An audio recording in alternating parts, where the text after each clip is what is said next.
Hello dear aspirant, এই ভিডিওটিত আলোচনা করা হব most expected multiple choice questions for Assam Police and DME. So if you are an aspirant of Assam competitive exam, you can watch this video till the end. So to the first question you can see, Ahom সাম্ৰাজ্যৰ শেষৰটো ৰাজধানী কি আছিল?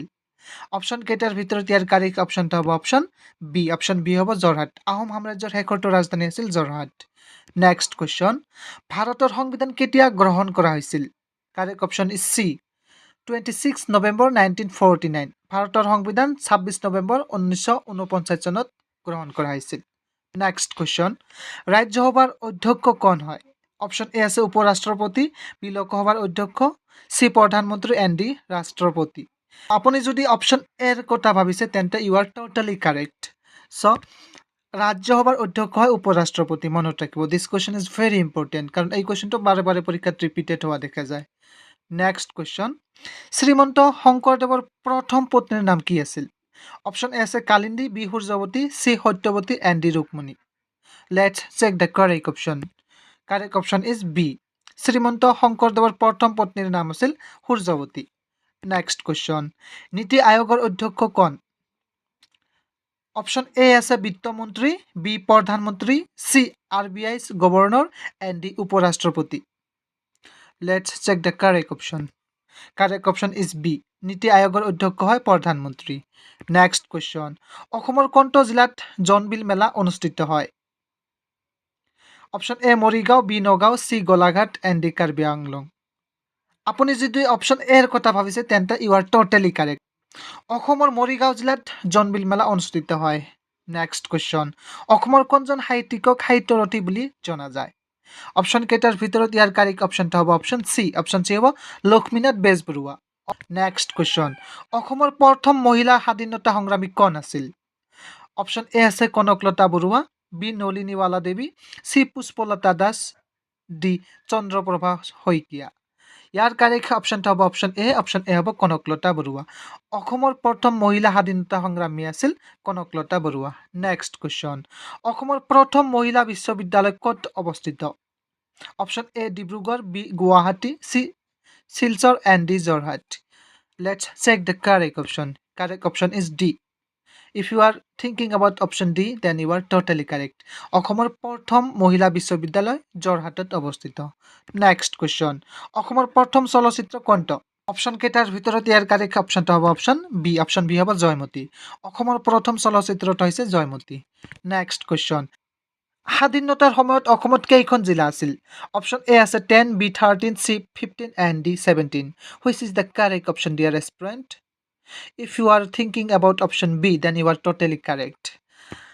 স্বাধীনতাৰ সময়ত অসমত 13খন জিলা আছিল। নেক্সট কুৱেশ্যন, জোনাকী আলোচনীৰ প্ৰথম সম্পাদক কোন আছিল?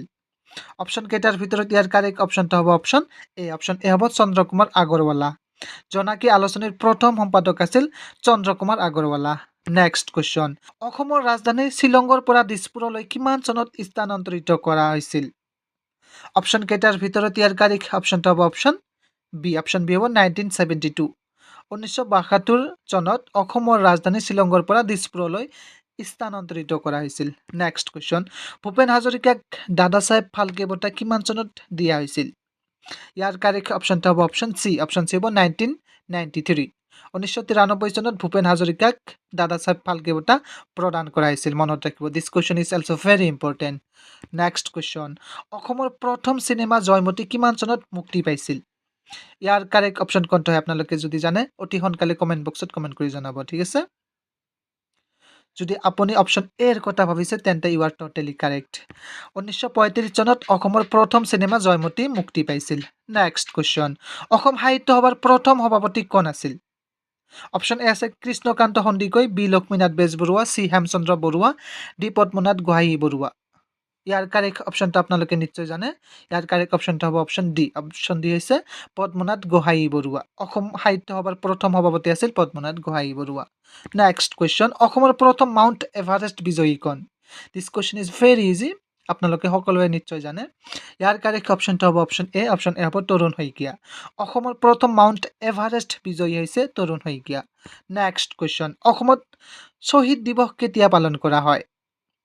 এইটো কনফিউজ হ'ব পাৰে আপোনালোকে so let's check the correct option ইয়াৰ কাৰেক্ট অপশনটো হ'ব অপশন সি 10 ডিসেম্বৰ অসমত শহীদ দিৱস 10 ডিসেম্বৰ তাৰিখে পালন কৰা হয় নেক্সট কোৱেশ্চন অসমৰ কোনটো পৰ্বত শৃংখল ভাৰত আৰু ম্যানমাৰৰ সীমা গঠন কৰে ইয়াৰ কাৰেক্ট অপশনটো হৈছে অপশন বি হৈছে পাটকাই নেক্সট কোৱেশ্চন ভাৰতৰ কোনটো নদীৰ ওপৰত হাওৰা ব্ৰিজ নিৰ্মাণ কৰা হৈছিল option A Ganga B Yamuna C Hooghly and D Brahmaputra ইয়াৰ কাৰেক্ট অপশনটো হ'ব অপশন সি হ'ব হুগলি হাওৰা ব্ৰিজ হুগলি নদীৰ ওপৰত নিৰ্মাণ কৰা হৈছিল মনত ৰাখিব নেক্সট কোৱেশ্চন ভাৰতৰ কোনখন ৰাজ্যৰ ৰাজধানী হৈছে Imphal this is very easy questions ইয়াৰ কাৰেক্ট অপশনটো হ'ব অপশন এ হ'ব মণিপুৰৰ ৰাজধানী হৈছে ইম্ফল নেক্সট কোৱেশ্চন অসমৰ কোনটো জিলা এছিয়াৰ সৰ্ববৃহৎ শুকান মাছৰ বজাৰৰ বাবে বিখ্যাত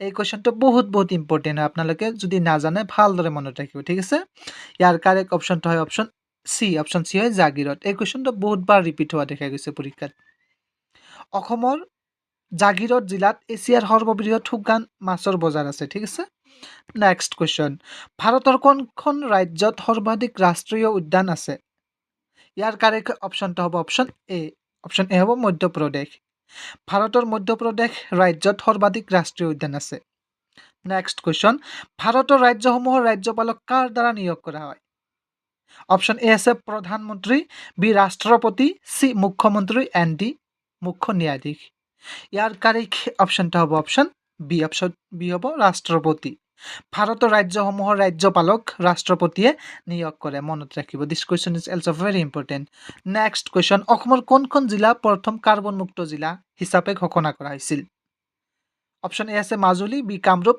সি ধুবুৰী এণ্ড ডি গোলাঘাট ইয়াৰ কাৰেক্ট অপশনটো হৈছে অপশন এ হৈছে মাজুলী অসমৰ মাজুলী জিলাক সৰ্বপ্ৰথমে কাৰ্বন মুক্ত জিলা হিচাপে ঘোষণা কৰা হৈছিল নেক্সট কুৱেশ্যন কামাখ্যা মন্দিৰ কোন পাহাৰত অৱস্থিত ইয়াৰ কাৰেক্ট অপশনটো হয় অপশন এ হয় নীলাচল কামাখ্যা মন্দিৰ নীলাচল পাহাৰত অৱস্থিত নেক্সট কুৱেশ্যন কোনটো ভাষাত শংকৰদেৱে বৰগীত ৰচনা কৰিছিল ইয়াৰ কাৰেক্ট অপশনটো আপোনালোকে সকলোৱে নিশ্চয় জানে কাৰেক্ট অপশনটো হ'ব অপশন বি হ'ব ব্ৰজাৱলী শংকৰদেৱে বৰগীত ৰচনা কৰিছিল ব্ৰজাৱলী ভাষাত নেক্সট কুৱেশ্যন ভাৰতৰ প্ৰথম স্বাধীনতা সংগ্ৰাম কেতিয়া হৈছিল ইয়াৰ কাৰেক্ট অপশনটো হ'ব অপশন ডি হ'ব 1857 1857 চনত ভাৰতৰ প্ৰথম স্বাধীনতা সংগ্ৰাম হৈছিল নেক্সট কুৱেশ্যন প্ৰথম পানিপথৰ যুদ্ধ কোন চনত সংঘটিত হৈছিল অপশন এ আছে 1526 বি আছে 1556 সি আছে 1761 এণ্ড ডি আছে 1757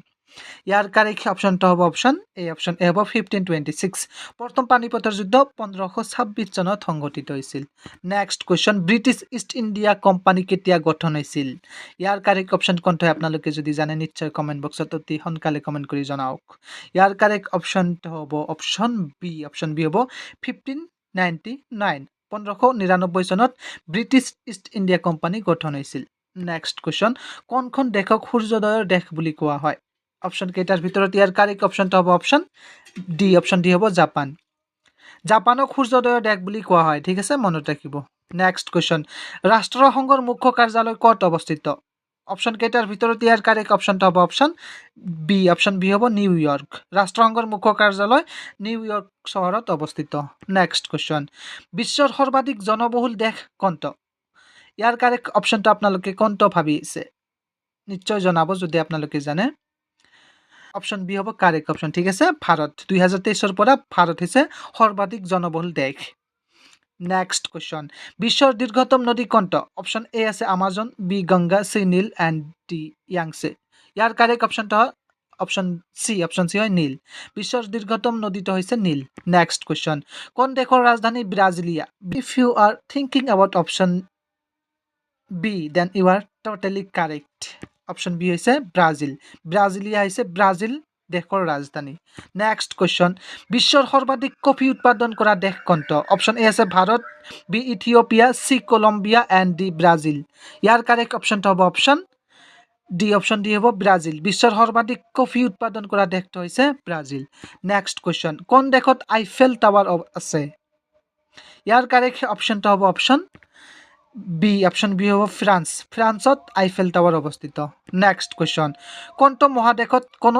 স্থায়ী বাসিন্দা নাই অপশ্যন কেইটাৰ ভিতৰত ইয়াৰ কাৰেক্ট অপশ্যনটো হ'ব অপশ্যন চি হ'ব এণ্টাৰ্কটিকাত কোনো স্থায়ী বাসিন্দা নাই মনত ৰাখিব নেক্সট কুৱেশ্যন 2024 চনৰ অলিম্পিক ক'ত অনুষ্ঠিত হৈছিল অপশ্যন এ আছে Tokyo' B Paris C Los Angeles and D London ইয়াৰ কাৰেক্ট অপশ্যনটো হয় অপশ্যন বি হয় পেৰিছ 2024 চনৰ অলিম্পিক পেৰিছত অনুষ্ঠিত হৈছিল নেক্সট কুৱেশ্যন বিশ্বৰ প্ৰথম পৰমাণু বোমা ক'ত পেলোৱা হৈছিল অপশ্যন এ আছে Hiroshima B Nagasaki C Tokyo' and D Pearl Harbor ইয়াৰ কাৰেক্ট অপশ্যন কোনটো হয় আপোনালোকে কমেণ্ট বক্সত এতিয়া কমেণ্ট কৰি জনাব আৰু আপোনালোকৰ স্ক'ৰ কিমান হ'ল আউট অফ 40 কমেণ্ট বক্সত কমেণ্ট কৰি জনাব ঠিক আছে চ' থেংক ইউ ফৰ ৱাচিং দিছ ভিডিঅ' কিপ ৱাচিং কিপ লাৰ্ণিং